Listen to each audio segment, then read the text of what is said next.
Bakit ngayon mo pa naisipang gawin to sa akin? Kung kailan dinadala ko na rin ang anak natin.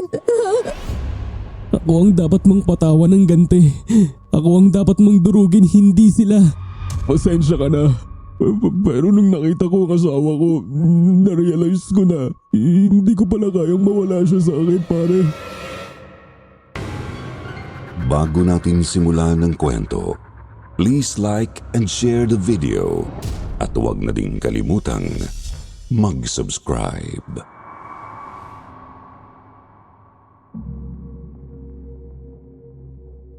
Tawagin niyo na lang ako bilang Jerry, hindi ko tunay na pangalan. Kalagitnaan ng taong 1992 nang mapatira ako sa isang apartment building noon sa isang lugar sa Marinduque kung saan ako napadpad matapos kong iwan ang dati kong buhay para kalimutan ang isang masalimuot na alaala mula sa aking nakaraan. Maayos ang buhay ko noon sa maliit na apartment na yon. Namumuhay ako ng normal na parang walang nangyaring trahedya sa buhay ko sa nakalipas na taon. Pero nagsimulang muling gumulo ang buhay ko nang dumating ang mga bago kong kapitbahay. Ang 2 taong naging daan para muli na naman akong matunton ng nakaraang pilit kong tinatakasan. Oh, tama-tama. Nandyan ka lang pala, Jerry. Kala ko kasi wala pang tao dyan sa unit mo dahil nakapatay pa ang mga ilaw. Kagigising ko lang mula sa siesta ko ng hapong yon at lumabas ako ng unit para sana bumili ng makakain. Pero pagbukas ko pa lang ng pinto, naabutan kong nasa labas ang landlord kong si Mang Bruno. Hindi niya tunay na pangalan, kasama ang 2 tao, isang babae at isang lalaki. Kakagising ko lang ho kasi, Mang Bruno. Lumabas lang ho ako dahil bibili sana ako ng makakain. Ganun ba? Tama-tama pala, no? Siya nga pala. Sila ang magiging bagong kapitbahay mo, Jerry.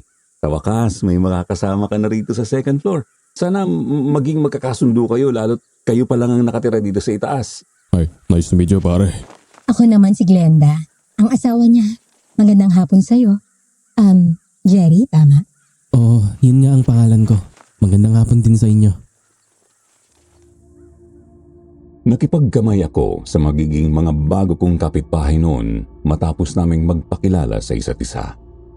Pero nang tanggapin ko ang kamay ni Glenda, di na rin totoong pangalan, ay hindi ko naiwasang mapansing may kulang sa kanya.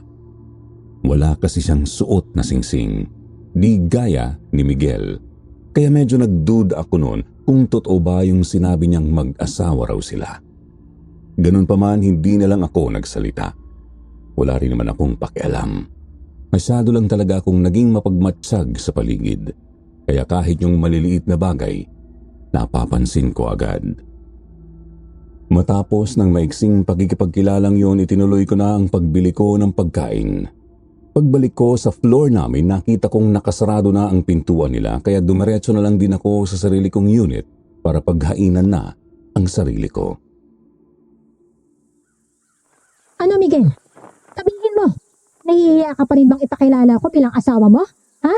Pwede ba, Glenda? Ano pa bang gusto mong gawin ko? Eto na nga, di ba? Ibinahay na kita. Magsasama na tayo. Bakit ba nagbubunga ka pa rin dyan? Nandito ka nga, kasama mo nga ako. Pero anong ginagawa mo? Pinaparamdam mo naman sa akin na hanggang ngayon, pangalawa lang ako. Tumigil ka na.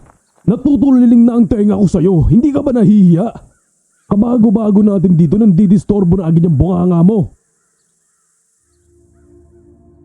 Napailing ako noon. Nang pagpasok ko pa lang ng unit ko ay narinig ko na agad na nagtatalo yung mga bago kong kapitbahay.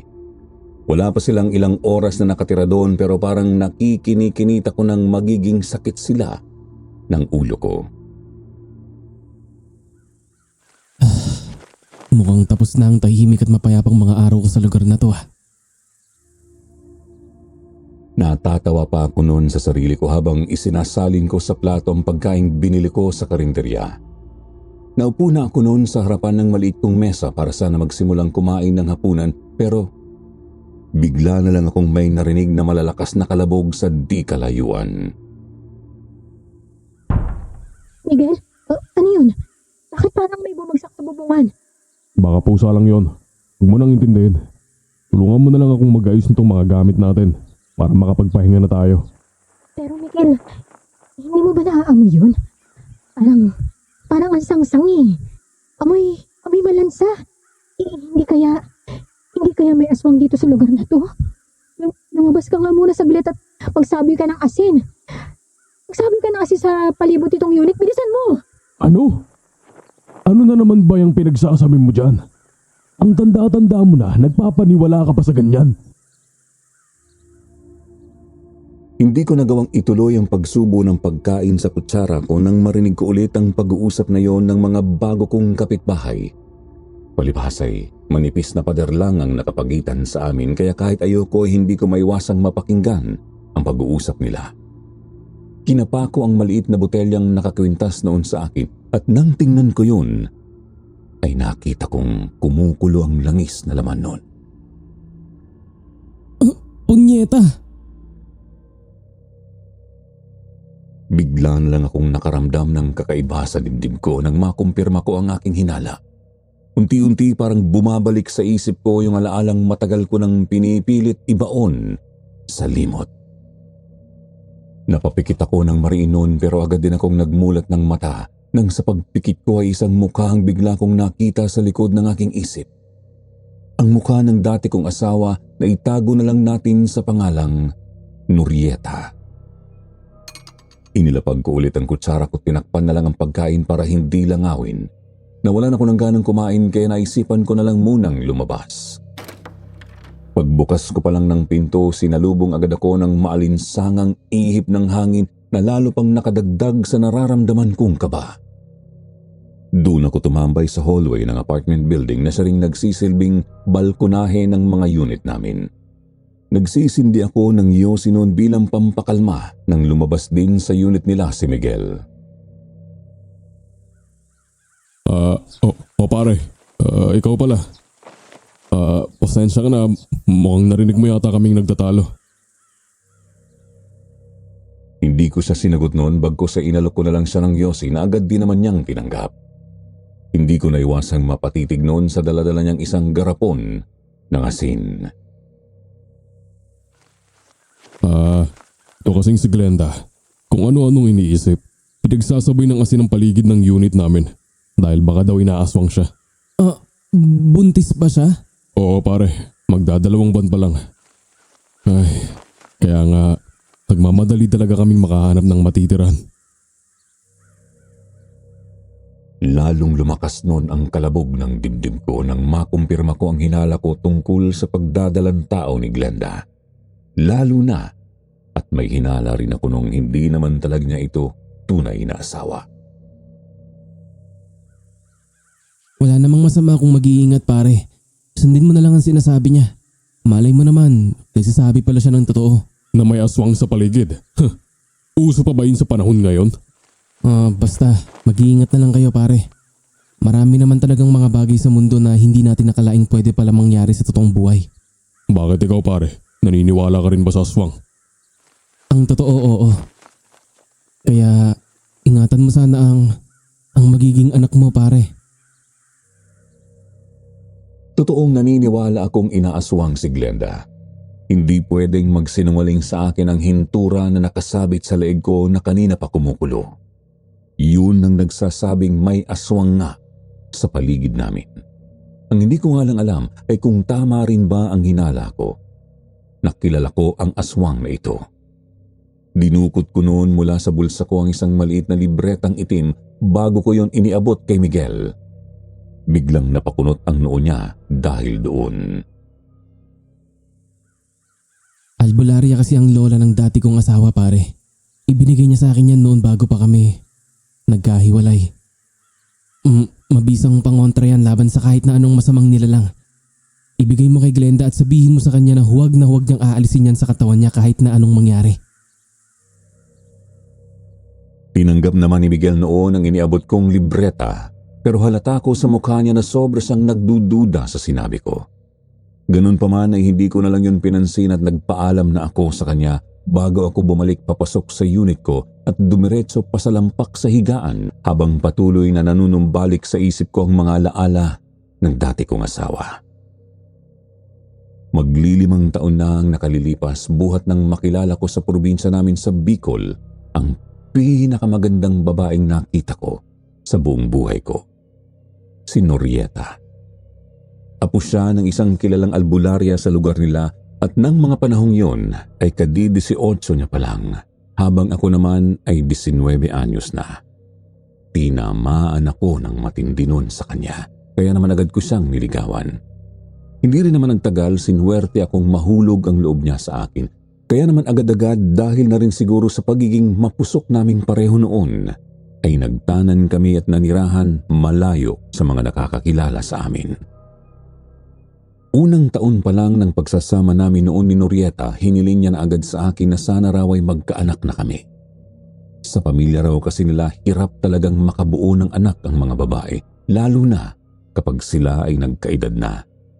Kaya kahit kung tutuusin ay bata pa kami noon, gustong-gusto niya nang mabuntis.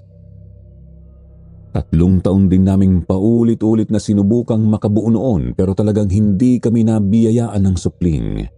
Hanggang sa pati ako, napagod at nainis na rin sa nangyayari. At dahil doon ay nakagawa ako ng isang napakalaking kasalanan sa kanya.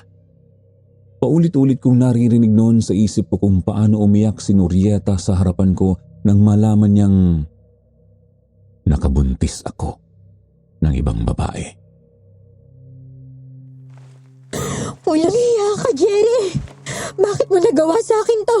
Bakit? Patawarin mo ako, mahal. Hindi ko sinasadya. Isang gabi lang yun. Nalasing ako tapos... Bakit, Jerry? Bakit ngayon pa? Napapakita ko noon ng mariin habang pilit na inaalis sa isip ko ang alaala ng nakaraan namin ni Norieta. Nagtalukbong na lang ako noon ng kumot at pinilit ang sarili kong makatulog. Isang linggo, buhat nang makalipat sina Miguel at Glenda sa kabilang unit, nagpatuloy pa rin ang tila ba pag-ali-aligid ng aswang sa apartment building namin. Halos gabi-gabi yata, simula nang tumira sila doon ay nakakarinig ako ng malalakas na pag-angil o di kaya ay may kakaibang mga alulong ng hayop, lalo na sa pagpatak ng hating gabi. Ganun din ang mga misteryosong pagkilos at mga kaluskos sa bubungan hanggang sa mga tila aninong palagi kong namamataang nagmamatsyag sa di kalayuan. Yun nga lang, hindi nito magawang tuluyang lumapit kay Glenda dahil sa ibinigay kong libreta kay Miguel. Oh, paring Jerry, sabi ko na nga ba't lalabas ka ulit ng ganitong oras para tumambay? Nahanap kasi kita kanina pero umalis ka yata. Oo, binisita ko lang yung pwesto ko sa palengke. Tiningnan ko kung kumusta na ang benta. Teka, bakit? May kailangan ka ba, pare? Hindi. Sasabihin ko lang kasi sana sa'yo na may babaeng nagpunta rito kanina. Hinahanap ka. Prieta raw ang pangalan, sabi ni Glenda. Siya ang kausap hindi ako. Ano? Oh, bakit parang gulat ka yata, pare? Ayos ka lang ba? Kinausap niya si Glenda, pare. Hindi mo dapat siya hinayaang makalapit sa kinakasama mo. Bakit naman Miguel! Miguel! Miguel, tulong! Tulungan mo ako! Mabilis na tinakbo ni Miguel ang papasok noon sa bahay nila nang marinig namin ang malakas na sigaw na yun ni Glenda. Habang ako noon ay sumunod sa kanya, naabutan namin si Glenda na nakasalampak sa sahig sa tapat ng bintana sa kanilang kusina na nangangatal sa takot. Glenda, anong nangyari sa'yo? Miguel! May nakita akong babaeng nakasilip. Diyan sa bintana! Ano? Paano mangyayari yun nasa second floor tong unit natin? Saka hindi mo ba nakikita? Bukrin niyang likuran. Maniwala ka sa akin, Miguel.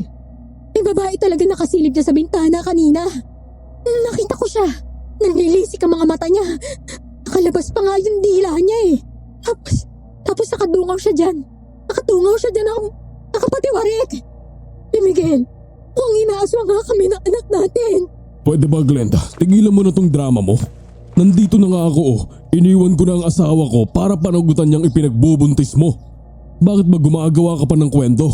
Pare, tama na yan. Baka kung mapano pa sila ng anak mo. Talagang may nakita ko nakasilip dyan sa bintana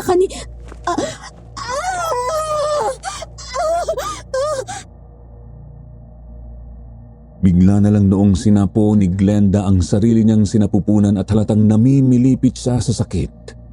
Nang makita ko siya, parang nakita ko sa kanya ang imahe ng dati kong asawang si Norieta, kaya wala sa loob na napahangos ako ng pagdalo sa kanya.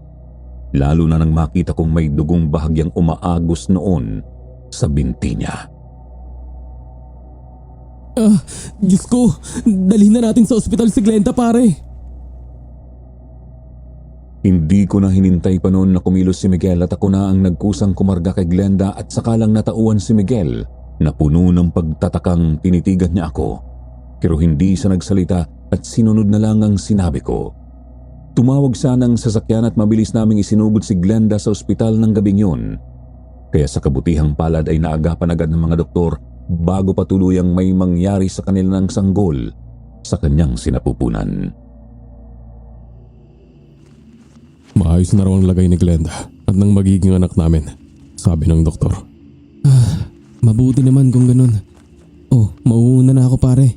Bantayan mo na lang ng maigi ang kinakasama mo at wag na wag mo siyang aalisan ng tingin. Balitaan mo na lang ulit ako pagbalik niyo sa atin. Tinalikuran ko na si Miguel noon, hindi pa man siya nakakasagot. Ramdam kong sinundan niya ako ng tingin pero hindi na ako lumingon pa sa kanya pabalik. Alam kong nawirduhan si Miguel kanina sa ikinilos ko, kaya nga may parte sa aking nagsisisi na nakialam pa ako sa kanila kanina. Pero hindi ko naman kayang manahimik lang, lalo na at may hinala akong konektado pa rin sa nakaraan ko ang nangyayaring ito ngayon. Ayoko mang aminin ng mga sandaling yun, pero iba ang ibinubulong sa akin ng isip ko. Ang nakaraang pilit kong tinatakasan, pakiramdam ko, muli na naman akong natunton para muling guluhin ang buhay ko. Nagmamadali na akong umuwi dahil ng mga sandaling yun talagang nag-uumapaw na naman ang emosyon ko. Pero pagbalik ko, lalo lang akong nabahala sa naabutan kong eksena. Hanapin nyo! Huwag niyong hayaan makatakas ang aswa na yon. Bilis! Tinamaan ko yun ng buntong pagi kaya sigurado akong mabagal siyang kumilos ngayon. Parang biglang nagpanting ang tenga ko nang marinig ko ang sinabing yon ni Mang Bruno. Nasa labas pa lang ako ng apartment building niya. Agad akong nakaramdam ng malakas na pagkalabog sa puso ko habang nagmamadali akong naglalakad papalapit sa landlord ko para alamin kung anong nangyari. Mang Bruno, ano hong nangyari? Bakit nasa labas ang halos lahat ng tenants nyo? Tsaka, bakit ho kayo sumisigaw? Narinig ko kasi kayong nagmamadali kanina ni Mikel dahil dinudugo si Glenda, tama? Kaya lumabas ako para sana tingnan kung nailak nyo ba ang mga unit nyo nang hindi kayo mapagnakawan. Pero iba ang nakita ko nang sumilip ako dun sa unit ng mag-asawa. Ano ho ang nakita nyo, Mang Bruno? Isang babae, Jerry. May isang babae ako nakita sa loob ng unit ng bago mong kapitbahay. Kakaiba itsura. Magulo ang buhok. Nalilisik ang mata.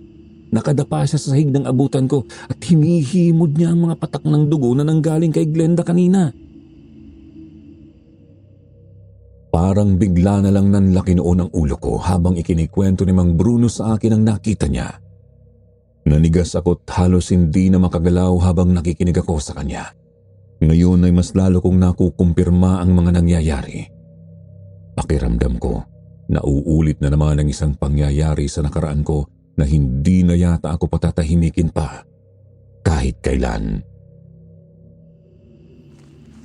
Pakiwari ko, ang aswang na yun ang dahilan kaya dinugo si Glenda, Jerry. Pero sigurado kong hindi pa nakakalayo yun dahil ilang beses ko siyang tinamaan ng dala kong buntot pagi. Bakit ho kayo may dalang buntot pagi nang umaakyat kayo sa unit namin? Sa totoo lang, buhat ang lumipat dito ang mag-asawang yan, ilang beses na akong nakaramdam ng kakaibang presensya sa paligid. Dati namang walang ganun dito, pero nang lumipat sila, parang kasabay din nilang dumating ang aswang na yon. O baka naman, matagal na rin talaga yung nandito, kaya lang naghihintay ito ng pagkakataon para umatake. Kung hindi mo kasi naitatanong, Jerry, albularya ang nanay ko noon, kaya may alam ako kahit papano sa mga ganitong klase ng bagay. Kaya ikaw, maging mapagmatsyag ka sa paligid mo. Matapos ang naging pag-uusap naming yon ni Mang Bruno, umanik na ako sa unit ko. Gusto kong magmura ng mga sandaling yon habang muli na namang nanunumbalik sa akin ang alaala ni Norieta. Norieta, patawarin mo ko. Nakikiusap ako sa'yo. Hindi na ako uulit. Pinagsisisihan ko ang nagawa ko sa'yo. Maniwala ka sa akin. Bakit? Bakit ngayon pa, Jerry? Bakit ngayon mo pa naisipang gawin to sa akin, ha? Bakit ngayon pa? Kung kailan dinadalo ko na rin ang anak natin, ha? Buntis ka? Oo. Buntis ako, Jerry. 5 buwan na. 5 buwan na raw tong tiyan ko, ayon sa doktor. Pero masyado lang maliit yung tiyan ko. Kaya hindi to halata. Ibinigay na pala sa atin yung pinaka-aasam ko. Nang wala man lang akong kamalay-malay. Tapos ganito pa yung ginawa mo. Patawarin mo ko, Norieta. Itatama ko ang lahat ng to. Aayusin ko to. Tatapusin ko ang lahat ng namamagitan sa amin ng babaeng yun. Ikaw lang ang mahal ko. Maniwala ka. Paano ko sabihin to sa'yo? Gusto kong kalimutan mo na ang babaeng yun. Pati na rin yung batas sa napupunan niya. Magagawa mo ba? Norieta, kaya kong iwan ang babaeng yun para sa'yo. Pero huwag mo namang idamay ang bata sa galit mo. May karapatan siyang makilala ko. Ako ang tatay niya. Wala akong pakialam. Kung hindi mo sila magagawang kalimutan, kami na lang ng anak ko ang kalimutan mo. Lumayas ka na. Lumayas ka sa bahay na to, Jerry. Noong gabing nagtalo kami ni Norieta, nagawa niya akong palayasin sa sobrang galit niya. Inihagis niya ang lahat ng mga gamit ko sa labas ng bahay namin at halos ipagtulakan niya na ako para lang mawala ako sa harapan niya. Iyak siya ng iyak noon, halos madurog din naman ang puso ko sa pagpatak ng bawat luha niya. Pero wala akong magawa. Hindi ko sila gustong iwanan noon ng magiging anak namin pero kinailangan kong itama ang lahat. Yun ang gusto kong gawin noon. Pero hindi ko akalaing yun pa pala ang magiging dahilan ng paglala ng sitwasyon. Pagkatapos akong pinalayas ni Norieta ng gabing yun, agad akong nagtungo sa bahay ng babaeng nabuntis ko. Pero ginawa ko yun hindi para makipagbalikan sa kanya kundi para tapusin na ang lahat sa amin. Nagdesisyon akong sundin ang gusto ni Norieta kahit na masakit sa akin. Pinili kong kalimutan na rin pati ang magiging anak ko sa babaeng yun para lang makabawi ako sa asawa ko. Pero hindi ko akalaing sa pagbalik ko sa bahay namin kinabukasan ay isang malagim na trahedya na ang aabutan ko sa aming bahay. Norieta, mahal. Nasaan ka? Nandito na ako. Sinunod ko na ang gusto mo. Ikaw ang pinili ko. Iniwan ko na sila para sa'yo. Para sa inyo ng magiging anak natin. Teka, bakit ba sobrang kalat dito? Saka, bakit ba sobrang lansa ng amoy dito? Ang sangsang.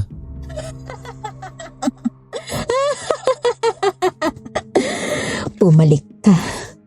Bumalik ka, Jerry. Oo, mahal. Kayo ng magiging anak natin ang pinili ko. Bakit bumalik ka pa? Huli ka na, Jerry. Huli ka na. Mahal, ano bang sinasabi mo? Nasaan ka ba? Inanap ko noon si Norieta pero hindi ko siya nakita sa salas namin kaya naman maya-maya pa ay nagpunta ako sa kwarto naming mag-asawa. Sobrang lakas ng kalabog ng dibdib ko nang maabutan ko siya doon sa loob ng kwarto. Nakasalampak siya sa sahig pero nakatalikod siya sa direksyon ko kaya hindi ko agad nakita ang ginagawa niya. Pero sinalubong ako ng mas masangsang na amoy kaya naman inilibot ko ang paningin ko sa paligid noon at ganun na lang ang kaba ko nang makakita ako ng mga bahid ng dugo mula sa higaan namin patungo sa pwesto ni Norieta ng mga sandaling yon. Mahal, Norieta, ano ba talagang ginagawa mo? Anong... Mahal, huwag ka nang umiyak. Nandito na ulit ako. Ikaw ang pinili ko. Halos manigas ako sa kinatatayuan ko nang bigla na lang noong humarap sa akin ang asawa ko. Naramdaman kong biglang nawala ng lakas ang buong katawan ko nang makita kong puno ng bahid ng dugo ang kanyang katawan mula sa kanyang bibig hanggang sa kanyang mga binti. Doon ko lang din napansing maging ang kinauupuan ni Norieta ay basang-basa rin ang kanyang dugo. Pero pinaka nakapagpatindig sa bawat hibla ng balahibo ko ay nang makita ko kung ano ang hawak-hawak niya. Diyos ko! Diyos ko po! Norieta, anong ginawa mo? Ano yung kinakain mo? Ano yun? Anak natin yan! Bakit? Bakit kinakain mo ang anak natin? Walang hiya ka! Halimaw! Papatayin kita! Halos panawan ako noon ng ulirat nang makita ko kung paanong ninangasab ni Norieta ang katawan ng walang buhay naming sanggol na ang pusod ay nananatili pa rin nakakabit sa sinapupunan niya. Punong-puno ng dugo ang kamay niya at ganoon din ang loob ng kanyang bibig. Para bang sarap na sarap siyang nguyain ang laman ng sarili naming anak habang umiiyak siya. Dinig na dinig ko pa kung paano madurog sa mga ngipin niya ang malalambot pang buto ng bata. Tingnan mo kung anong ginawa mo sa amin ng anak ko, Jerry. Pinatay mo kaming dalawa. Ikaw ang dahilan kung bakit nawala siya sa akin. Nakunan ako kagabi.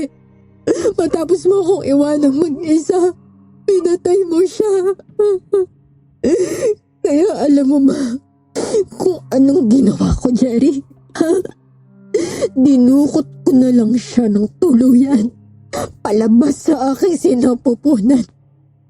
Nang sa ganun, muli ko siyang maibalik sa loob ng tiyan ko sa pamamagitan ng pagkain ko sa kanya. Diyos ko po. Panaginip lang to. Pinapangugot lang ako. Totoo to, Jerry. At ikaw ang may kasalanan ng lahat ng ito. Hindi mo na ito mababago pa dahil isinusumpa ko sa'yo. Wala ng sanggol na bunga ng kataksilan ang muling mabubuo at isisilang sa lugar na ito. Papatayin ko silang lahat kasama ng makakatinilang ina. Ikaw ang papatayin ko, Norieta. Ikaw ang papatayin ko sa ginawa mo sa anak natin. Sa galit ko, dinampot ko bigla yung itak na nakasuksok sa likod ng pintuan ng aming kwarto. Nilapitan ko siya pero wala siyang naging reaksyon, bagkus ay nagpatuloy lang siya sa ginagawa niyang pagngasab sa walang buhay na katawan ng aming anak. Hinawakan ko ang kanyang buhok, itiningala ko ang kanyang ulo at itinapat sa leeg niya ang hawak kong bolo. Nangangatal kong pinilit ang sarili ko na ituloy ang balak kong pagpugot sa ulo niya ng masandaling yon, pero hindi ko nagawa, Sir Jupiter. Mahal na mahal ko pa rin si Norieta. Nagdesisyon ako noong iwan siya sa aming bahay at lumipat na lang ng ibang tirahan. Pero lihim ko pa rin siyang binantayan ng patago. Umaasa ako noon na nawala lang sa sarili niya si Norieta kaya niya nagawa ang bagay na yun sa anak namin.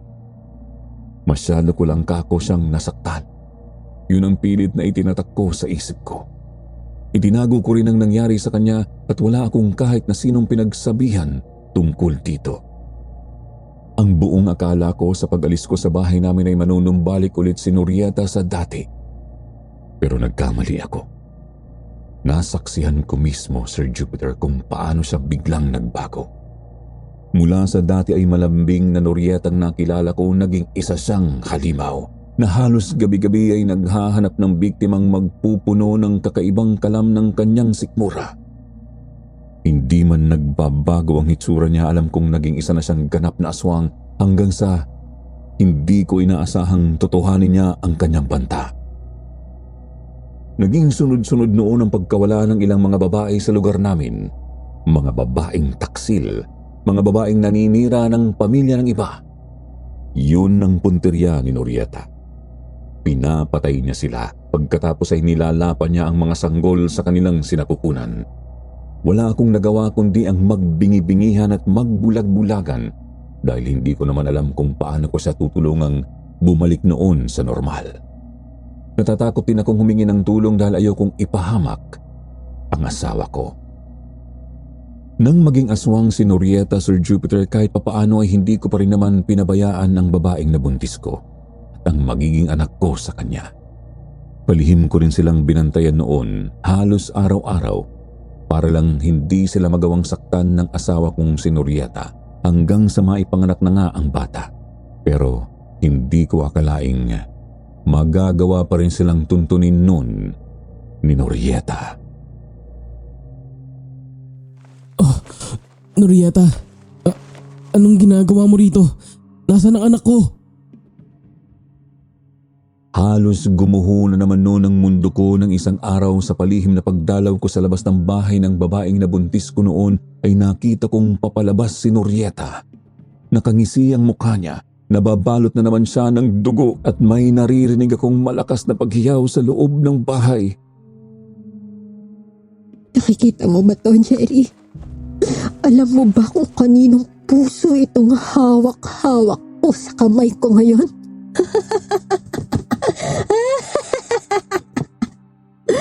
Puso ito ng sanggol na bunga ng kataksilan mo sa akin, Jerry. Masyado pa siyang maliit, no? Pero mas maliit pa rito ang puso ng anak natin, Jerry. Ngayon, magkasama na silang dalawa dito sa sinapupunan ko. Hinimas-himas pa noon ni Norieta ang kanyang tiyan bago siya biglang kumilos ng mabilis at sa isang iglap, nawala na naman siya sa paningin ko. Aaminin ko, naduwag ako noong harapin muli si Norieta kaya naman ginawa ko ang lahat para lang matakasan ko siya. Sa sumunod na mga taon ay nagpakalayo-layo ako at nagpalipat-lipat ng tirahan hanggang sa mapadpad na nga ako noon sa Marinduque, kung saan nakabili rin ako ng pwesto sa palengke at nalagyan ko yun ng isang tindahan. Pero muli pa rin niya akong natuntun at ngayon ay ginagawa niya ulit ang sinumpaan niya. Pagpasok ko pa lang sa unit ko, tumambad agad sa akin ang malamig na hangin, isang pangitain ng nakaambang panganib. Agad kong naramdaman ang tila pagwawala ng langis sa loob ng botelya na nakasabit sa leeg ko. Kumukulo ito, isang babala na hindi ako nag-iisa sa loob ng unit. Tahimik ang paligid, pero parang may kaluskos at malamlam na pag-angil na nagmumula sa likuran ng pintuan. Pakiramdam ko bawat sulok ng unit ko ay sinasalamin ng nakaraan kong pilit kong tinatakasan. Ramdam ko ang unti-unting panlalamig ng katawan ko, pero alam kong wala akong ibang magagawa kundi harapin ang bangungot na ito. Iniipon ko ang lahat ng natitirang lakas ng loob, huminga ng malalim at saka ko tinapangan ang sarili kong lumingon at doon ko siya nakita. Nakatayo siya roon, nanginginig sa galit o sa gutom o marahil sa pinaghalong paghihirap at sumpa. Nasa harapan ko ang dati kong asawa, ngunit hindi na siya ang babaeng minahal ko.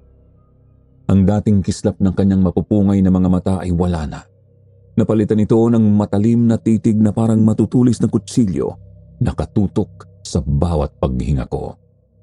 Ang makinis at malaporselanang kutis na hinangaan ko noon ay napalitan ng bakas ng pagdurusa at galit. Ang katawan niya ay natadtad ng mga pilat at sugat na dala ng pagiging halimaw. Kung may hindi man nagbago sa kanya, yun ay ang suot niyang damit. Ang damit na ako mismo ang nagbigay sa kanya noong masaya pa kami. Ngayon yun ay nanggigitata sa dumi at dugo ng bawat na biktima ni Norieta. Hindi ko na napigilan ang pangangalog ng dibdib ko.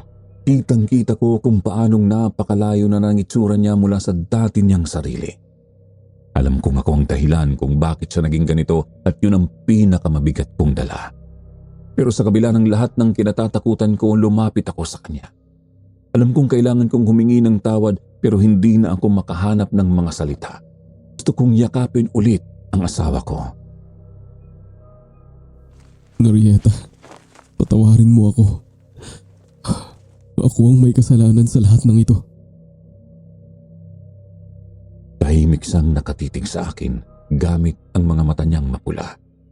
Nangingislap sa dilim ng pagkamuhi. Ilang sandali lang nakita ko ang panghihina sa bawat hakbang niya. Nakita ko siyang hapong-hapo, dala ng sugat sa kanyang tagiliran at braso dahil sa mga tama ng buntot pagi ni Mang Bruno. Ngunit kahit sa kabila ng pagkahapo, matindi pa rin ang pagkapuot sa kanyang mukha. Umakbang ako palapit pero bahagya siyang matras. Ramdam ko ang kirot sa bawat hakbang niya palayo. Ngunit nagulat ako nang makita ko ang munting patak ng luha na dumaloy sa kanyang pisngi. At bago ko pa man magawang lapitan siya, bigla siyang tumakbo palayo. Kasing bilis ng hangin, tinatangay ang aking mga huling pag-asa na maibalik ang dati kong asawa. Agad akong napaupo sa malamig na sahig ng unit ko. Nanlulumo, parang nadurog ang buong pagkatao ko. Hinayaan kong bumagsak ang sarili ko at sa unang pagkakataon matapos ang ilang taon, hindi ko na pinigil ang aking luha. Sumasabay sa bawat patak ng luha ko ang sakit, ang pagsisisi, ang mga alaala ng aming nakaraan na pilit kong inilibing. Para akong sinasaksak ng katotohanan ako ang may gawa ng lahat ng ito. Kung hindi ko sana siya sinaktan, kung hindi ko sana siya niloko, hindi sana kami nauwi sa ganito. Napayakap ako sa sarili ko habang nagdarasal, umaasang makakamit ko pa ang kapatawaran kahit na imposible na. Parang nadudurog ang puso ko sa bawat pag-iyak ko at hindi ko na alintana kung anong oras na o kung sino pa ang makakarinig. Lahat ng emosyong itinago ko sa loob ng maraming taon sa wakas, nailabas ko na. Norieta, kung nandyan ka pa, patawarin mo sana ako. Nanghihina na ako sa kakaiyak pero maya-maya bigla akong napaisip. Biglang sumagi sa isip ko ang mga kapitbahay kong sina Miguel at Glenda at lalo na ang kanilang magiging anak. Sigurado akong babalikan sila ni Norieta. Hindi na dapat pa may mawalang bata dahil sa naging kasalanan ko noon. Hindi ko kayang hayaang mauwi sa trahedya ang kanilang pamilya kagaya ng nangyari sa amin. Nagpilit akong tumayo kahit nanginginig pa rin ang tuhod ko. At kahit hindi pagganap na bumabalik ang lakas ko, nagdesisyon akong bumalik sa ospital. Kailangang bantayan ko si Glenda at ang kanyang anak. Alam kong hindi na mababago ang nakaraan pero siguro sa isang paraang hindi ko inaasahan, magkakaroon ng saysay ang buhay ko kung magagawa kong protektahan sila mula sa halimaw na ako mismo ang nagdala sa mundo. Paring Jerry, anong ginagawa mo rito? Akala ko ba umuwi ka na? At saka, ano yung nangyari sa'yo? Bakit parang hapong-hapo ka? Bumalik ako pare. Gusto ko lang sabihin sa'yo na dito muna kayo ni Glenda. Huwag muna kayong uuwi sa atin. Mas ligtas kayo rito sa ngayon. Ha? Bakit? Anong nangyari? May nakitang aswang si Mang Bruno sa loob ng unit nyo pare. Ano? Totoo ba yung sinasabi mo pare? Maniwala ka Miguel. Totoo ang sinasabi ko. Totoo rin ang sinasabi sa'yo ni Glenda kanina pare. Inaswang sila ng anak mo. Paano ka naman nakakasiguro dyan pare? Ikaw na rin ang nagsabi sa akin. Hindi ikaw ang may lahing albularyo kundi yung dati mong asawa. Basta't makinig ka na lang sa akin pare. Teka nga Jerry, bakit ba kanina ko pa napapansing parang masyado ka naman yatang concern sa kinakasama ko? Huwag mo sabing, teka, may gusto ka ba kay Glenda pare? Pare, huwag mo akong pag-isipan ng ganyan. Hindi yun ang dahilan kung bakit tinutulungan ko kayo.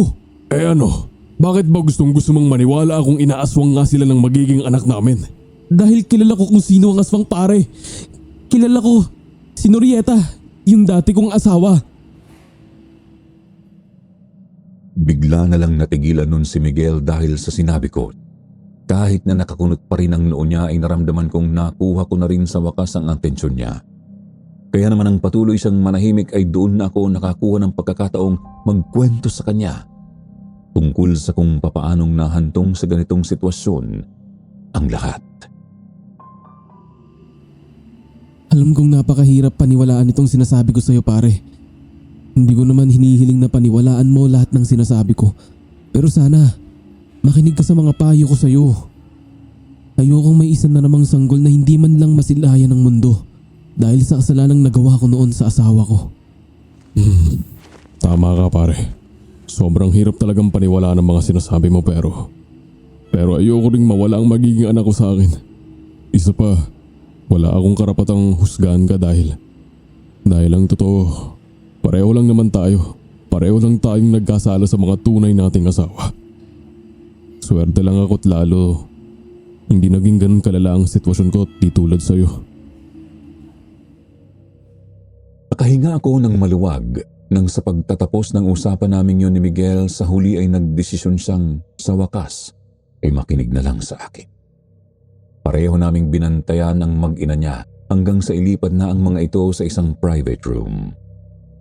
Doon kami nagbantay pareho kaya lang ay hindi ko rin napigilan ang antok ko nung mga bandang hating gabi na at nakatulog ako sa sofa sa tabi mismo ng bintana ng kwarto.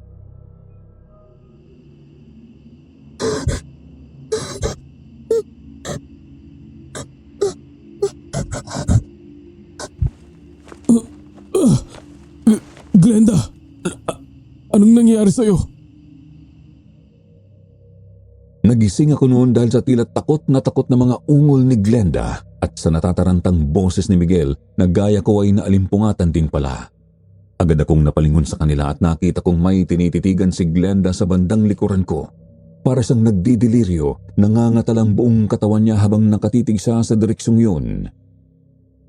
Sabay kaming lumingon ni Miguel sa bandang yun at halos sabay kaming napabalikwas ng bangon nang makita naming nakatayo si Norieta sa tapat ng bintanang yun na natatakpan ng salamin. Nanlalaki ang mga mata niya, nanlilisik at namumula habang titig na titig siya sa tiyan ng buntis na kasama namin. Dinidilaan din ni Norieta ang salamin ng bintana na parabang sa pamamagitan noon matitikman niya ang sanggol sa loob ng sinapupunan ni Glenda. Wala na sa pagkakataong ito ang mga sugat na idinulot ng buntot pagi ni Mang Bruno kanina. Mukhang nagawa na niyang pagalingin yon gamit ang laway niya. Norieta! Pare, yan ba yung sinasabi mong asawa mo? Oo pare, isarado mong pinto, bilis! Nakita ko kasing biglang umalis noon sa may bintana si Norieta nang akma ko na yung tatakpan ng kurtina. Nang silipin ko kung saan siya papunta ay nakita kong naglalakad siya na parang normal na tao papunta sa entrance ng ospital. Alam ko na hindi imposibleng makapasok siya sa loob dahil hindi naman siya tuluyang naging mukhang halimaw. Pare, anong dapat nating gawin? Pare, nasaan ba kasing libretang ibinigay ko sa'yo noon? Hindi mo ba ibinigay kay Glenda? Di ba sabi ko naman sa'yo, huwag mong aalisin yun sa katawan niya? Ewan ko pare, inalis niya yata yun kanina nung naligo siya. Napahilamos na lang ako noon sa sarili kong mukha. Nagpalinga-linga ako noon sa paligid namin kung may makikita ba akong bagay na pwede naming gamitin bilang panlaban o kahit pangontra man lang sa aswang. Hanggang sa napadako ang tingin ko sa asin na nakapatong noon sa ibabaw ng side table na katabi ng kinahihigaan ni Glenda. Ito pare, isabay mo ito sa paligid ng buong kwarto. Ikalat mo para walang maiwang sulok na pwede niyang pagsuotan. Lalabas lang ako saglit. May chapel dito, di ba? Sigurado akong may holy water sila doon. Nakahawak na ako noon sa seradura ng pintuan at akma ko na lang sana yung pipihiti nang bigla ko na lang maramdamang tila may kumakalabit sa mga daliri ko sa paa. Agad akong napayuko doon at halos pangilabutan ako nang makita kong nakapasok doon ng ilan sa maruruming daliri ni Norieta. Bigla akong napatitig doon. Maganda pa rin ang mga kamay niya kahit marurumi na yung tingnan ngayon. Para namang pinaglalaruan ako ng sarili kong isip nang habang nakatitig ako ron, bigla kong naalala kung paano ko hinahalikan ng mga kamay na yon noong nanliligaw pa lang ako sa kanya. Naramdaman kong tumulo ang luha ko. Kumirot ng napakatindi ang puso ko kaya hindi ako agad nakakilos. Nanatili lang akong nakatitig noon sa kamay ni Norieta na tila ba pilit na inaabot ang paa ko noon. Kung alam niyo lang kung gaano ko kagustong hawakan ulit ang kamay niya. Parang gusto ko nga siyang labasin noon para ikulong sa bisig ko at yakapin ulit ng mahigpit. Bigla na lang hinagisan ni Miguel ng asin ang kamay ni Norieta na siyang nakapagpabalik sa akin sa sarili ko. Kitang-kita ko kung paanong sa isang iglap ay tila parang nalaplos ang maganda pero ngayon ay maputla ng kamay ng dati kong asawa. Parang pinipiga talaga ang puso ko lalo na nang marinig kong dumadaing sa labas ng pintuan si Norieta bago ko narinig ang mga papalayong yabag ng kanyang pagtakbo.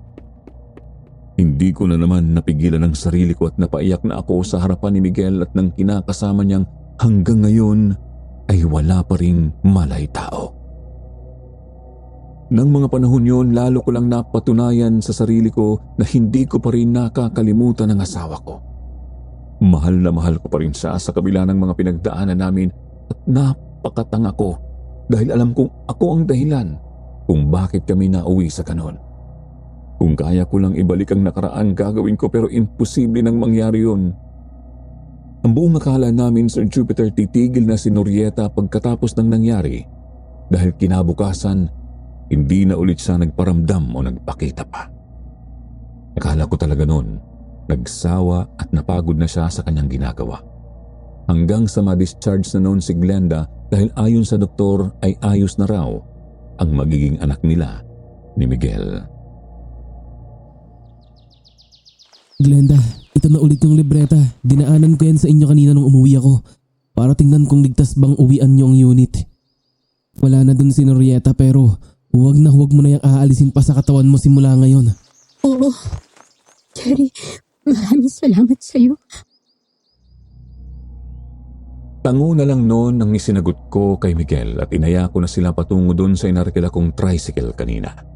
Nasa kabilang kalsada lang yon kaya naman umakma na kaming tatawid nang bigla na lang akong may namataang figura na tila ba nagkukubli sa likod ng isang kotse doon sa tatawiran namin. Miguel pare, sandali. Bumalik muna kayo ni Glenda sa loob ng ospital. Bakit pare? May nakalimutan ba tayo? Nandito si Norieta pare. Inaabangan niya lang tayong lumabas. Ano? Putya pare, tanghaling tapat ba? Hindi naman ipinanganak na aswang si Norieta pare. Kaya walang epekto sa kanya ang sikat ng araw. Bilisan mo na. Alalayan mo ang asawa mo pabalik ng ospital at doon kayo dumiretso sa chapel. Naging mabilis ang pagkilos namin noon, lalo na nang mawala sa paningin ko si Norieta. Dahil sa nangyari, hindi tuloy namin alam kung paano ilalabas ng ligtas si Glenda ng ospital.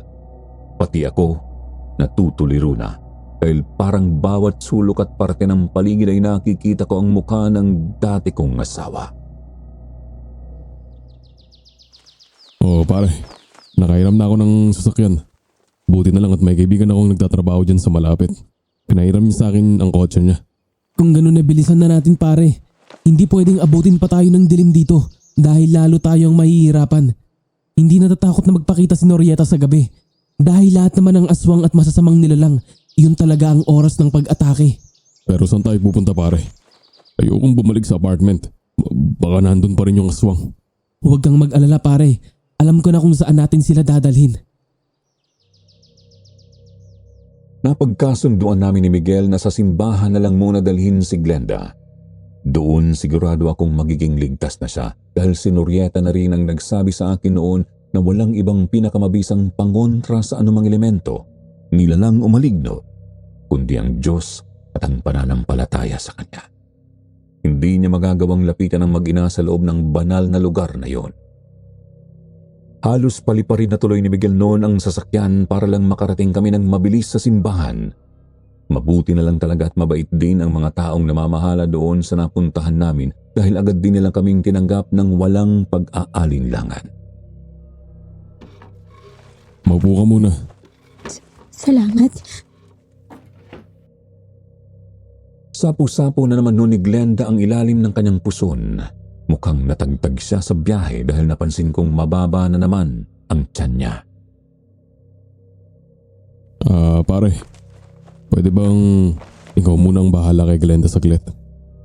May bibilin lang ako sana sa labas. Lalabas ka pare? Ay, dyan lang naman pare. Maghahanap ako ng malapit na tindahan para makabili ng makakain natin. Ganun ba pare? Ayaw mo bang ako na lang ang lumabas? Bantayan mo na lang ang mag-ina mo. Nako, hindi na pare, ako na. Dyan lang naman eh. Hindi nakaligtas sa akin ang pagiging aligaga noon ni Miguel. Hindi rin siya makatingin noon ng diretso sa mata ko at halata ko sa kanyang may hindi siya sinasabi sa akin. Bakit dala-dala mo yung bag mo pare? Bakit di mo muna iwan para mas mabilis kang makapaglakad? Hindi siya nakasagot noon, kaya naman lalo ko pa siyang pinasingkitan ng mga mata. Sa totoo lang, kanina ko pa napapansing parang iba ang ikinikilos niya simula pa nung bumalik siya sa ospital. Galing sa panghihiram ng kotse sa isang kakilala niya. Kaya naman ramdam ko na noon pa lang, may ibang tumatakbo na sa isip ni Miguel. Umamin ka nga pare. Balak mong iwan si Glenda rito no? Sandaling katahimikan muna ang namagitan sa aming dalawa ng mga sandaling yun bago siya napabuntong hininga na lang noon tanda ng kanyang pagsuko. Nakita ko ang asawa ko kanina pare. Yung totoo kong asawa. Hinahanap niya pala ako. Kaya napadpad din siya dun sa pwesto ng kaibigan ko. Anong sinabi niya sa'yo pare? Pare, nagmamakaawa siya sa akin kanina na balikan ko na siya ulit. Tatanggapin niya raw ulit ako kapag pinili ko siya. Inihintay niya ako ngayon pare. May usapan kaming magkikita kami sa gas station dyan sa malapit. Pagkatapos kong ihatid si Glenda rito sa bayan. Balak mong iwanan ang magiging anak mo pare? Pare, pasensya ka na. Pero nung nakita ko ang asawa ko, narealize ko na hindi ko pala kayang mawala siya sa akin pare. Siya pa rin ang mahal ko, hindi si Glenda. Ayoko magkaganito eh. Ayoko matulad sa'yo. Gusto kong piliin siya pare. Para akong sinampal nun sa sinabi ni Miguel pero nagawa kong itago ang emosyon ko. Naikuyom ko na lang ang kamao ko pero sa totoo lang, naintindihan ko kung ano ang nararamdaman niya. Naiintindihan kong takot siyang matulad sa asawa kong si Norieta ang kanyang misis, lalo pat nasaksihan mismo ng mga mata niya kung ano ang nangyari dito dulot ng naging nakaraan namin. Pero paano ang magiging anak mo pare? Kaya mo ba siyang iwanan sa ganitong sitwasyon? Ikaw na sana ang bahala sa kanila pare.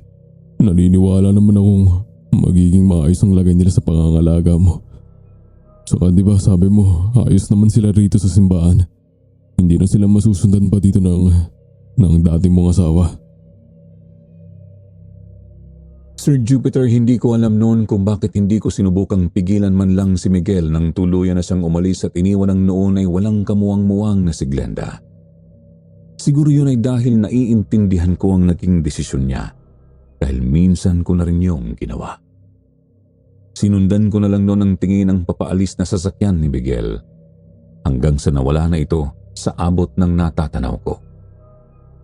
Bumuntong hininga na lang ako noon nang mapagtanto kung sa akin niya iniwan ang responsibilidad niya kay Glenda.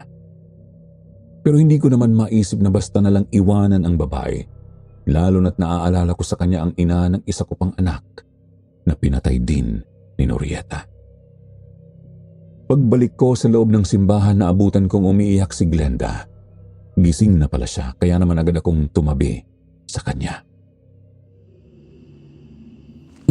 Magpahinga ka pa Glenda. Bumili lang si Miguel saglit sa labas. Babalik din yun maya-maya. Huwag ka na magsinungaling pa, Jerry. Hindi na kailangan. Pasensya ka na, Glenda. Hindi ko na siya nagawang pigilan. Alam ko naman. Umpisa pa lang ng pagsasama namin. Alam ko napipilitan lang siya. Hindi niya ako gustong panagutan. Kung hindi lang talaga siya pinipilit ng mga magulang niya na bigyan sila ng apo. Hindi kasi siya mabigyan ng anak ng tunay niyang asawa dahil baog ito. Patres lang naman talaga ang lamang ko sa kanya eh. Yun lang din kasi ang kailangan sa akin ni Miguel. Nang gabing yon, Sir Jupiter, hinayaan ko na lang na maglabas ng hinanakit sa akin si Glenda para kahit papaano ay gumaan ng pakiramdam niya. Umiyak siya ng umiyak pero siyempre ay nakaalalay pa rin ako dahil nag-aalala akong baka kung mapano ang bata sa sinapupunan niya. Pakiramdam ko ng gabing yon sa wakas ay nagawa ko rin ang hindi ko nagawa noon. Ang protektahan ang dalawa sanang mga anak ko sa katauhan ng ipinagbubuntis ni Glenda. Yun siguro ang dahilan kaya hindi ko talaga siya magawang iwanan at pabayaan na lang. Lumipas ang buong magdamag na wala man lang naging ni katiting na naging pagpaparamdam mula sa asawa kong si Norieta. Tila ba bigla na lang niya kaming tinigilan. Naisip ko nun baka talagang hindi niya lang kayang pumasok o lumapit man lang sa simbahan kaya naman nakampante ako.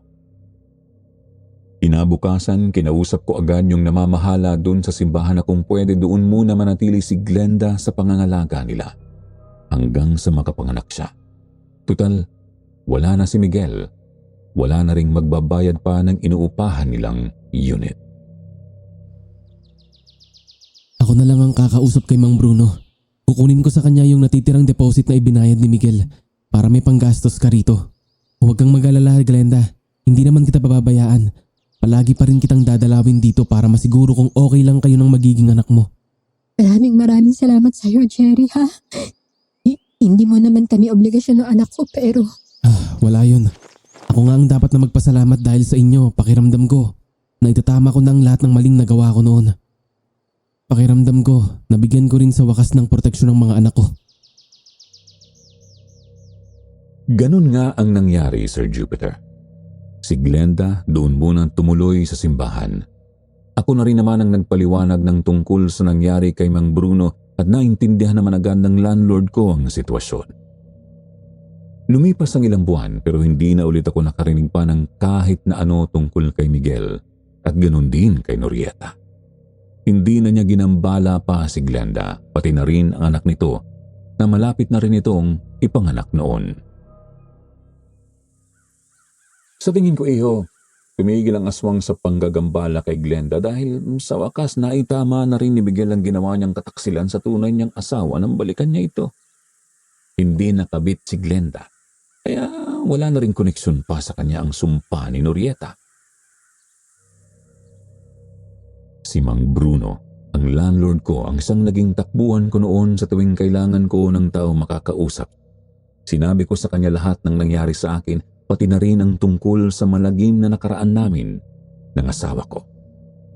Mabuti na lang, naniniwala talaga si Mang Bruno sa mga ganon dahil maging siya nga ay nakita at nakaharap din si Norieta.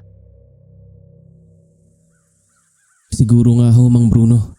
Sana lang talaga maipanganak na ni Glenda ang bata ng maayos para maihatid ko na sila sa probinsya niya at nang makapag-umpisa na rin siya ng panibagong buhay. Sigurado ka bang gusto mo pa rin silang ihatid sa probinsya, Jerry? Ayaw mo bang ikaw na lang ang tumayong ama ng bata? Total naman, ikaw na rin ang nag-aalaga sa kanila simula nang iwanan ni Miguel yung si Glenda. Hindi na ho siguro, Mang Bruno, kasi mauuwi na naman sa trahedya kapag nag-isip ulit ako ng magkapamilya. Pero sa nakikita ko, Jerry, mukhang may nararamdaman ka na kay Glenda. Aminin mo, nahulog na rin ang loob mo sa kanya, hindi ba? Hindi ako noon nakasagot sa tanong ni Mang Bruno. Bigla na lang kasi kaming nakaramdam noon ng malakas na pag-ihip ng hangin sa likuran namin na para bang may dumaang kung ano doon. Nakaupo kasi kami sa tapat ng bahay niya sa ibaba ng kanyang apartment building habang nagkakape. Agad na nabuhay noon ang kaba ko. Kaya mabilis kong tiningnan yung hinturang nakakwintas pa rin sa leeg ko at tiningnan ko kung kumukulo ba ang langis noon. Kalmado naman yon kaya nakampante ako. Masyado ka naman praning, iho. Diba nga, gaya ng sabi ko, malamang hindi nagagambalain pa ng dating asawa mo si Glenda dahil bumalik naman na si Miguel sa totoo niyang asawa. Hindi nakabit si Glenda ngayon. O siya, papasok na ako sa loob at gumagabi na, iho. Sige ho, Mang Bruno. Bala ko rin ho kasing puntahan ngayong gabi si Glenda. Hahatiran ko siya ng mga binili kong bagong damit at para naman may magamit siya kapag nanganak na siya. Nagbihis lang ako saglit noon, Sir Jupiter, at pagkatapos ng naging kwentuhan namin yun ni Mang Bruno, nagdesisyon akong puntahan si Glenda sa simbahan. Dala ko ang isang malaking plastic bag na naglalaman ng mga pagkain, damit at kung ano-ano pang bagay na binili ko para sa kanya. Pati na rin doon sa batang malapit na niyang isilang ng mga panahong yon. Kabuwanan na kasi niya noon kaya nag-uutay-utay na ako noon sa pagbili ng mga pangangailangan nila. Pero ganun na lang ang gulat ko, Sir Jupiter, nang abutan ko si Glenda na inaalo ng ibang mga katiwala at members ng simbahan habang umiiyak siya. Agad na sumikdo noon ang kaba sa dibdib ko kaya naman patakbo ko siya halos noong nilapitan. Anong nangyari? Ba't umiiyak ka, Glenda? May masakit ba sa'yo? Jerry? Si Miguel? Si Miguel? Anong mayroon sa kanya? Wala na si Miguel, Jerry.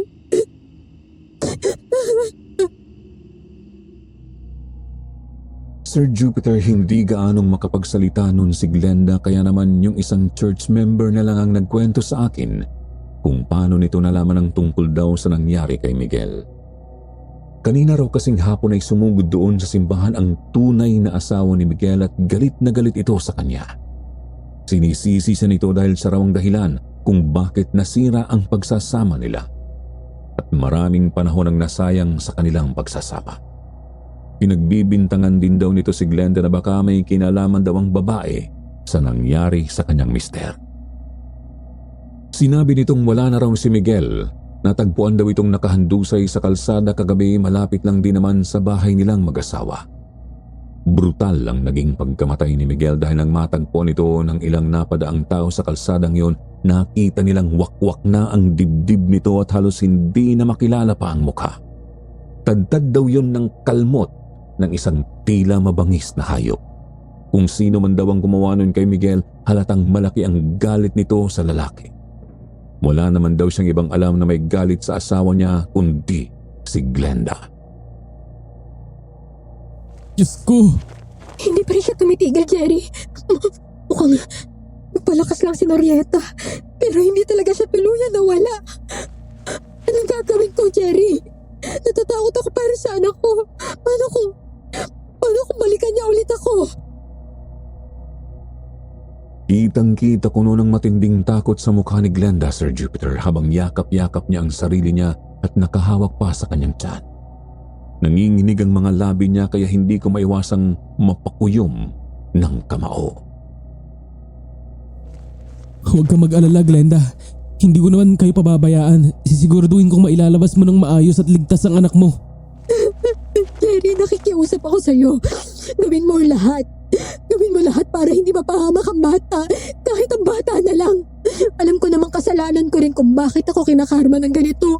Kaya kung may mangyayari man sa aking masama, tatanggapin ko yon. Pinagsisisihan na ni Glenda ang lahat ng mga pagkakamaling nagawa niya sa kanyang nakaraan. Nagsisisi siyang pumatol sa kay Miguel at nagpabuntis dito lalo na kahit kailan. Hindi naman ito ipinaramdam sa kanya na mahal siya nito. Ako naman ay awang-awa noon sa kanya. Parang pinipiga noon ang dibdib ko habang nakikita kong pumapatak ang luha niya. Doon ko napagtantong mukhang tama nga si Mang Bruno. Mukhang nahulog na nga ang loob ko sa kanya. Sa kalagitnaan ng pag-uusap namin yon, naramdaman kong bigla na lang noong uminit yung botelyang nakatuwintas sa leeg ko. Agad ko yung dinukot mula sa ilalim ng suot ng t-shirt, pero nagtaka ako bigla nang makita kong hindi kumukulo ang langis noon. Tumayo ako noon at lumingalinga sa paligid. Sa labas ng simbahan. Norieta? Sir Jupiter, literal na nanlaki ang mga mata ko nang sa di kalayuan nakita ko si Norieta.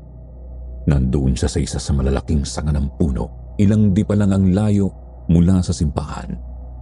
Nakabitin siya roon ng patiwarik. Titig na titig siya sa akin at bakas ang matinding galit sa kanyang mga nanlilisik na mata. Isara niyo na lahat ng bintana! Glenda, magtago ka! Bilis! Taranta akong tumayo at dali-daling lumapit sa mga bukas na bintana at pintuan ng simbahan. Nakita kong bigla kasing lumundag si Norieta mula doon sa sanga ng puno tapos bigla na lang siyang nawala sa paningin ko. Malakas na kumalabog ang dibdib ko nang maramdaman namin noon na tila ba may kung anong nilalang na umiikot sa buong simbahan. Kahit yung mga church members na noon ay kasama namin sa loob nagsimulang kilabutan sa nangyayari. Nagtatanong sila sa akin at naghihintay ng paliwanag pero pinili kong itikom ang bibig ko. Sir Jupiter, hindi maalis-alis noon sa isip ko ang hitsura ni Norieta nang muli ko siyang nakita. Sobrang laki na naman ng binagbago niya. Halos butot balat na lang siya at napakaitim na rin ang kanyang balat na animo yun na sunog sa araw. Para bang sobrang laki ng itinanda niya pero ramdam ko na mas malakas na ang presensya niya ngayon. Nabanggit sa akin mismo ni Norieta ngayon na ang mga aswang daw kung minsan ay kinakailangan ding magpahinga at magtago ng matagal na panahon para magpalakas. Para silang mga uod na kailangan pa munang magkubli bago sila maging tunay at ganap na paru-paro. At pakiramdam ko, yun ang dahilan kaya nawala si Norieta ng ilang buwan.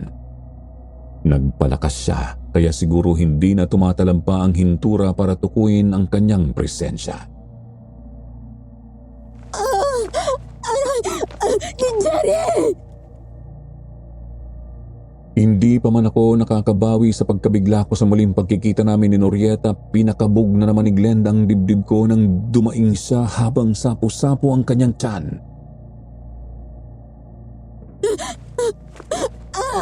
Manganganak na yata ako!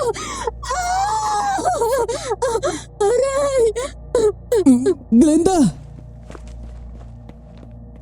Bigla akong napatakbo nun sa kanyang direksyon at ganun din ang iba pa naming kasama sa loob ng simbahan. Nataranta ako. Hindi ko na noon alam ang gagawin ko dahil hindi pa nga tapos ang problema ko sa dati kong asawa. Heto at ngayon pa manganganak si Glenda. Biglang napasigaw ang isa sa mga church member at sinabing kailangan raw naming isugod si Glenda sa ospital dahil may dugong lumalabas mula sa kanyang puwerta. Umaagos yun pababa sa kanyang binti kasama ang pumutok niyang panubigan. Diyos ko, pakiramdam ko, mahihimatay ako. Glenda, labanan mo! Gagawa ako ng paraan para mailabas ka namin dito. Pero sa totoo lang, hindi ko na alam kung paano ko sa ilalabas. Alam kong sa mga sandaling yon nakabantay na si Norieta sa paglabas namin dahil mukhang alam niyang ngayong araw manganganak si Glenda. Mabuti na lang yung asawa ng isang church member namin biglang dumating. May dala raw itong sasakyan dahil susunduin sana nito ang kanyang asawa. Ito ang pinakiusapan naming pumarada sa mismong tapat ng simbahan para agad naming madala si Glenda sa ospital. Hindi ko noon inakala, Sir Jupiter, na ganito kabilis hihigpit ang paghawak ng sitwasyon sa amin. Habang karga ko si Glenda at kasama ko ang mga church members na nag-aalalay sa amin, nakalapit na kami sa pintuan ng simbahan. Doon ko sana siya idadaan palabas para maisakay sa sasakyan at maisugod na siya sa ospital. Pero pagdungaw pa lang naming lahat sa labas, natigilan kaming lahat sa nakita namin. Doon mismo sa harap ng simbahan, ilang hakbang lang ang layo sa pinto, nakatayo si Norieta at nakatitig sa amin. Halos matumba ako sa pagkagulat. Si Norieta, ang dati kong asawa, ang halimaw na nagbabalik para ibalik ulit sa akin ang mga alaala ng kasalanan ko sa kanya. Para siyang isang halimaw na hindi man lang kababakasan ng awa. Ang kutis niya ay tila sinunog ng araw, ang katawan butot balat at ang mga mata niya ay nanlilisik sa pangungutya. Pero hindi yun ang pinaka nagpakilabot sa akin. Nakatapat ang buong katawan niya kay Glenda. Ang dila niyang napakahaba ay nakalawit at halos umabot na sa kanyang dibdib. At dinidilaan niya ang hangin na parabang sa paraang yun ay naaamoy at nalalasahan niya ang bawat hininga ng sanggol sa sinapupunan ni Glenda. Magsibalik kayo sa loob! Bilisan nyo! Nagsipagtakbuhan pabalik ang mga church members kasabay ang asawa ng nagdala ng sasakyan. Naiwan ako sa pinto. Hinahanap ang mga mata ni Norieta. Umaasang maaawa siya sa sitwasyon. Pero walang awa sa kanyang mga mata. Wala kahit ni bahid ng kanyang dating pagkatao. Jerry! Aray ko! Hindi ko na kaya! Parang lalabas na siya! Hindi ko na kaya! Nanginginig ang kamay ko noon. Hindi ko rin alam kung anong gagawin. Lumingon ako sa paligid. Doon ko siya dinala sa may altar. Walang ibang makakapalag sa aswang kundi ang Diyos. Yun ang tanging alam kong totoo. Nakita ko sa sulok ng altar ang isang maliit na silya at nagmamadali kong tinulungan si Glenda na umupo roon. Isa-isa ring lumapit ang mga kasamahan namin sa simbahan para mag-alay ng tulong. Labanan mo, Glenda. Alam kong kaya mo. Hindi ko hahayaan na makuha ni Norieta ang anak mo. Siguraduhin mo lang nalalaban ka. Huwag mong susukuan ang anak mo. Niyakap ni Glenda ang tiyan niya at habang pinipigilan ang pagtulo ng mga luha, napatingala siya sa akin, tila humihingi ng lakas na hindi niya alam kung saan kukunin. Kita kong nanginginig ang kanyang buong katawan sa hirap pero pinipilit niyang huminga. Kumukuha ng lakas kahit pa nauubusan na siya noon dahil sa sobrang takot. Jerry! Kung may mangyari sa akin... Huwag mong isipin yan, Glenda. Huwag mo akong bibigyan ng ganyang klaseng hiling. Dito ka lang. Huwag kang matakot, hindi ka namin iiwan. Maya-maya pa isang matandang babae mula sa grupo ng mga church members ang lumapit sa amin. Ang sabi niya, dati raw kumadrona ang nanay niya, kaya may alam siya kung paano magpaanak. Para akong nabunutan ng isang tinik sa lalamunan ko at mabilis ko siyang pinalapit kay Glenda. Inayos niya ang posisyon ni Glenda at inisa-isa niyang sinabi sa mga church members kung ano ang mga kailangang dalhin mula sa loob ng simbahan para makatulong sa pagpapaanak. Habang inaalalayan ko si Glenda, hindi mawala ang kaba ko sa paligid. Alam kong hindi malaling susuko si Norieta. Hindi sa titigil hanggang hindi niya nakukuha ang gusto niya. Makinig kayo. Kailangan natin siyang protektahan hanggang matapos ang panganganak niya rito. Naghahanap ako ng paraan para masiguradong hindi makakapasok si Norieta. Hinanap ko ang bawat pwedeng pagsuotan ng aswang sa simbahan. May ilang malalaking pinto at bintana roon kaya't inutos ko sa mga kasama kong magsaboy kami ng asin sa mga sahig sa paligid ng altar sa bawat pintuan ng simbahan. Mabuti na lang meron talagang asin sa loob ng simbahan dahil kung minsan ay doon na rin daw sila kumakain kapag inaabot sila ng gabi sa pagdarasal o pagmimisa. Isinaboy nila ito sa bawat sulok. Umaasang magiging sapat yun para harangin ang anumang masamang nilalang na nagbabadyang pumasok. Habang ginagawa yon, naisip kong baka hindi ito sapat. Lumapit ako sa altar, kumuha ng holy water at isinaboy sa paligid ni Glenda. Ang bawat patak ng banal na tubig ay parang kislap ng pag-asa. Sa bawat patak ay isa ring panalangin ang sinasambit ko. Ang tanging lakas na maaari kong panghawakan sa harap ng halimaw na aking nakaraan. Maya-maya nang simula ng sumakit ng gusto ang tiyan ni Glenda at napansin kong dumarami ng dugo na lumalabas mula sa kanyang puwerta. Alam kong hindi magandang senyalis yun. Ang bawat ungol niya ay tila kutsilyong tumatarak sa puso ko. Pilit kong iniisip ang mga bagay na pwedeng gawin para lamang hindi matuloy ang bangungot na ito. Pero alam kong ang bawat minuto ay mahalaga. Nang makita kong bumubukas-bukas ang pintuan ng simbahan ng desisyon akong harangan ito, alam kong si Norieta yon. Hinihintay ang tamang sandali, ang isang maling galaw. Sinabi ko sa mga church members na itulak ang mga pintuan at bintana ng simbahan at tiyaking hindi iyon bubuka.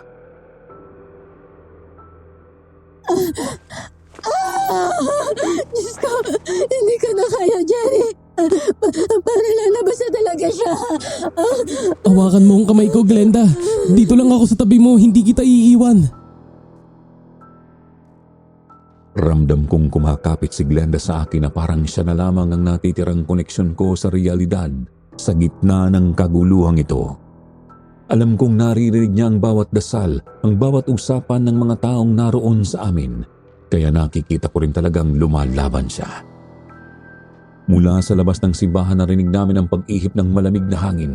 Ang mga pader at bubong ng simbahan ay tila nagngingit-ngit sa lakas ng kung anumang puwersa ang bumabalot dito.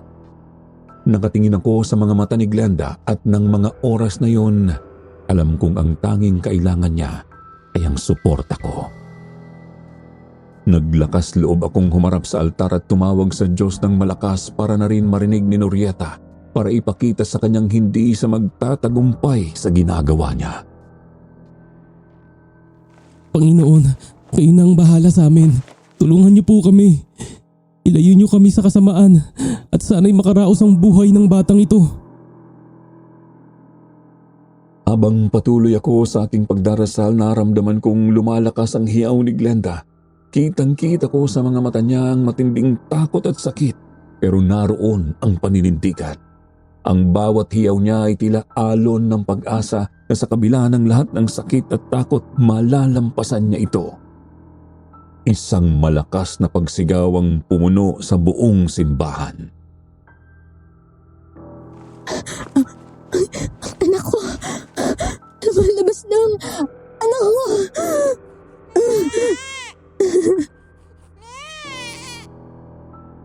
Isang malakas na pag-uha ng bata ang umalingaw-ngaw noon sa paligid ng simbahan. Malakas ang pag-uhang yun pero napakasarap sa tenga. Yung dibdib ko noon sobrang napuno ng tuwa. Nangilid din ang luha sa mga mata ko dahil pakiramdam ko sa wakas nagawa ko ring makapagpasilang ng isang buhay dito sa mundo. Jerry, tingnan mo siya. Napakaganda niyang bata. Babae ang naging anak ni Glenda, Sir Jupiter. Talagang hindi ko napigilang maiyak noon nang makita kong napakaganda nga nito. Naisip ko ulit ang anak namin ni Norieta. Siguro kung hindi namatay ang anak namin, baka kasing ganda rin yun nito. Pero hindi naging matagal ang tuwa na nararamdaman ko dahil isang malakas na hiyaw na naman ang narinig ko mula sa labas. Pagkatapos yung mga pintuan at bintana ng simbahan nagsimulang magkalabugan. Nabaling doon ang atensyon ko kaya nagulat na lang ako nang muling magsigaw ng mga kasama namin sa loob ng simbahan at tinatawag nila ang pangalan ni Glenda. Pagharap ko sa babae nakita kong tumitirik ang mga mata niya at tila kinukumbulsyon. Nagulat ako, Sir Jupiter, nang makita kong nangingisay si Glenda. Halos hindi ko magawang makalapit sa kanya noon dahil natulala na lang ako. Tila ginagapos ng kamatayan ang katawan ni Glenda. Isang babae na nooy puno ng kasalanan pero ngayon ay wala ng ibang hangad kundi mabuhay para sa anak niyang walang muwang. Pilit ko siyang niyuyugyug noon para magising siya pero lalong nangisay ang katawan niya at mas lalong tumitindi ang takot na bumabalot sa akin. Nanginginig ang bawat pulgada ng katawan ko habang naririnig ko pa noon ang pag-iyak ng bagong silang na bata sa tabi ni Glenda. Pero wala akong magawa kundi ang humawak ng mahigpit sa braso ng ina nito na tila humihiwalay na ang kaluluwa mula sa katawan ng mga sandaling yon. Glenda, lumaban ka naman! Huwag mong iwanan tong anak mo! Kailangan ka niya! Nakita kong halos wala nang malay si Glenda habang kumikilos na lang ang bibig niya para makasigaw. Pero ang boses niya ay tila nagkukulong sa loob ng sarili niyang lalamunan. Hinawakan ko ang kanyang mukha, pilit na sinusubukang gisingin siya sa takot kung baka tuluyan na siyang mawala. Pero hindi nagtagal, nagdesisyon akong gawin ang bagay na dapat talaga ay noon ko pa ginawa. Sa isang iglap, tumayo ako mula sa tabi ni Glenda. Tumakbo palabas ng simbahan at doon sa kalagitnaan ng malamig na dilim, lumuhod ako sa harapan ng simbahan bago ako nagsisigaw. Norieta, alam kong nandito ka pa. Alam kong naririnig mo ako. Halika, gawin mo na ang gusto mo. Ako na lang ang gantihan mo. Patayin mo na ako. Huwag mo nang idamay ang mga taong wala namang kasalanan sa nangyari sa atin. Nakikiusap ako sa'yo. Tinititigan ko ang madilim na kalangitan, umaasa, nagmamakaawa. Nananawagan sa halimaw na minsan kong minahal at alam kong hanggang ng mga sandaling yon ay nilalaman pa rin ng puso ko. Hindi ko na nga lang napigilan ang pagtulo ng aking mga luha. Ang mga luhang halos ubos na mula sa mga nakaraang taon ng pagsisisi at pangungulila ko sa kanya. Kunin mo na ako, Norieta. Patawarin mo sana ako. Patawarin mo sana sila. Parusahan mo ako sa lahat ng sakit na ginawa ko sa'yo. Ako ang dapat mong patawan ng ganti. Ako ang dapat mong durugin, hindi sila. Huwag mong kitilin ang buhay ng inosenteng bata. Kung kaya ko lang talagang bawiin ang lahat ng kasalanan ko sa'yo. Kung makikita mo lang sana kung gaano kita kamahal. Mula sa gilid ng aking paningin nakita kong may gumalaw sa likuran ko. Nang lingunin ko yun, nakita kong naglakad si Norieta palabas ng dilim, tulad ng isang bangungot na humahakbang palapit. At ngayon ko lang siya nakita sa kanyang ganap na anyo. Mas malalim at mas nakakatakot kaysa noon. Animoy bangkay na muling nabuhay ang itsura niya. Ang buhok niya ay mahaba na at sobrang gusot. Ang balat niya ay magaspang at butot balat na para na rin palang naaagnas. Nakatitig sa akin ang mga mata niyang mapula at sa bawat hakbang, nararamdaman kong unti-unting nauubos ang tibay ng loob ko. Nandito ako, Norieta. Saktan mo na ako. Patayin mo na ako para matapos na lahat. Pero gusto ko lang sanang hilingin sa'yo na sana pagkatapos nito, sana kapag wala na ako, sana makita ko ulit yung dating ikaw, ang dating ngiti mo, kapag sumilip ako mula sa kabilang buhay. Ibinukas ko ang mga braso ko, parang nagaanyaya ng halik ng kamatayan mula sa kanya. Alam kong ito na ang katapusan ko, pero mas mahalaga na matapos na rin ang paghihirap ng iba. Sana lang talaga kapag nakaganti na siya sa akin, bumalik ulit siya sa dating Norieta, ang babaeng minahal ko ng buong puso. At sana maging masaya siya. Naglakad siya palapit, tila ba natigilan siya nang makita niya ako sa ganoong ayos. Nakaluhod, lugmok at handa ng mamatay. Nakikita ko sa mga mata niya ang mga lumang alaala, mga alaala ng masasayang araw na pinagsamahan namin bago ako nagkamali at bago ang trahedya. Muli na puno ng galit ang mukha niya, pero bigla na lang siyang huminto sa paglalakad at humakbang paatras. Parang may pumigil sa kanya at nakita kong tumingin siya sa malayo. Parang may hinahanap na hindi ko maintindihan. At bago ko pa masundan ang kanyang iniisip, bigla siyang tumalikod at tumakbo. Iniwan akong nagtataka kung bakit hindi niya pa tinapos noon ang buhay ko. Nag-iwan ng matinding misteryo sa akin ang pangyayaring yun, lalo na ng mga sumunod na araw. Hindi na muling nagpakita pa si Norieta. Tila nawala siya na parang bula, dala ang mga alaala ng kasalanan ko. Sa bawat araw na lumipas, natutunan kong tanggapin ang nangyari. Nakakilala na rin ako ng kapayapaan at alam kong oras na para ituwid ang natitira pang mali sa buhay ko. Nagdesisyon ako, Sir Jupiter, na ihatid na si Glenda at ang kanyang anak sa probinsya nito para makapagsimula ng bagong buhay ang mag-ina. Hindi rin naman kasi sila magiging masaya kung mananatili sila sa piling ko.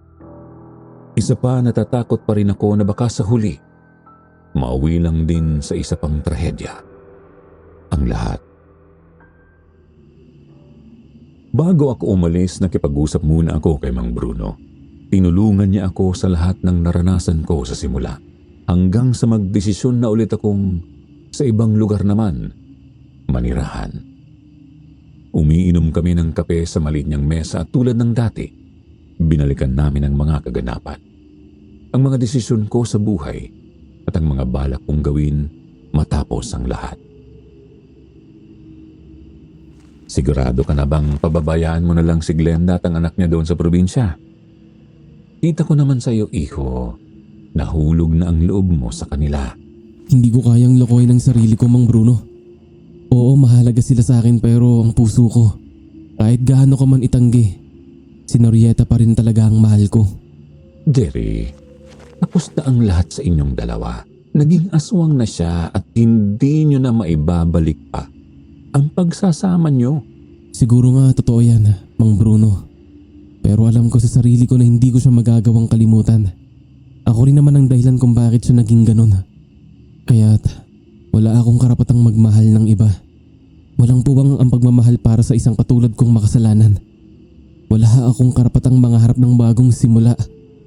Wala akong karapatang maging masaya habang si Norieta hanggang ngayon nagdurusa pa rin. Natahimik si Mang Bruno. Tila ba nakuha niyang mabuti ang ibig kong sabihin? Lumipas ang panahon, tumanda akong nag-iisa. Hindi na ako nag-asawa pa. Hindi na ako bumuo ng bagong pamilya.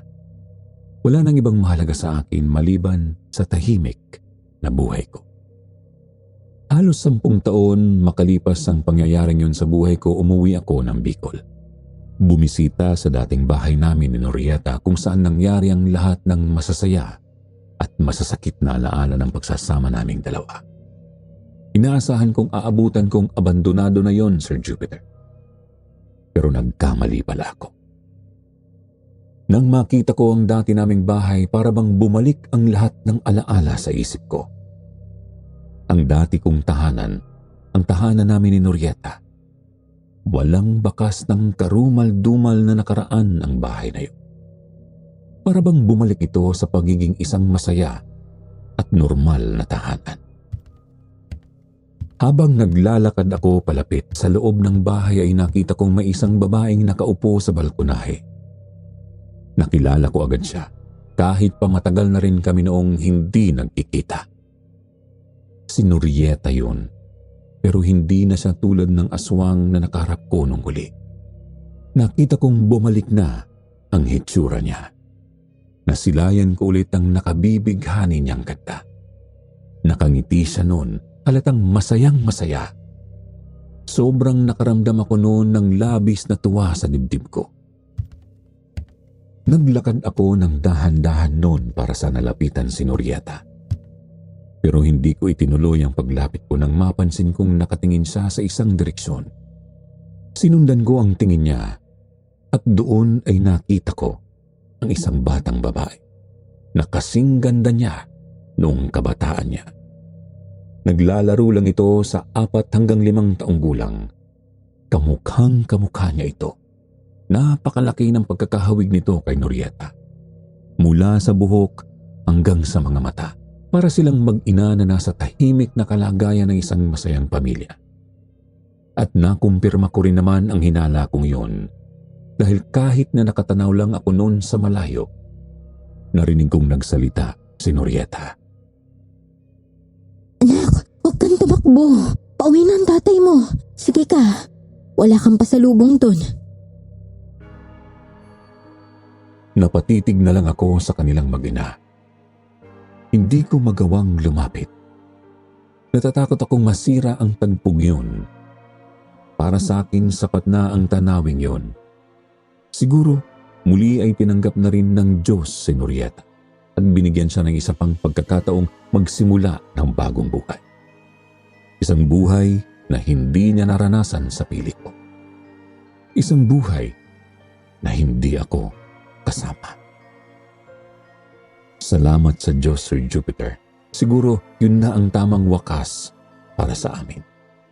Kaya naman tumalikod na ako at simula noon, hindi na ako bumalik pa sa probinsya namin para sa ikatatahimik naming lahat. Marami pong salamat sa inyong pakikinig. Sana ay nagustuhan ninyo ang kwentong ibinahagi ko sa inyo at umaasa akong marami kayong natutunang aral sa karanasan kong ito. Muli ako nga po pala si Jerry at dito ko na tinatapos ang aking kwento.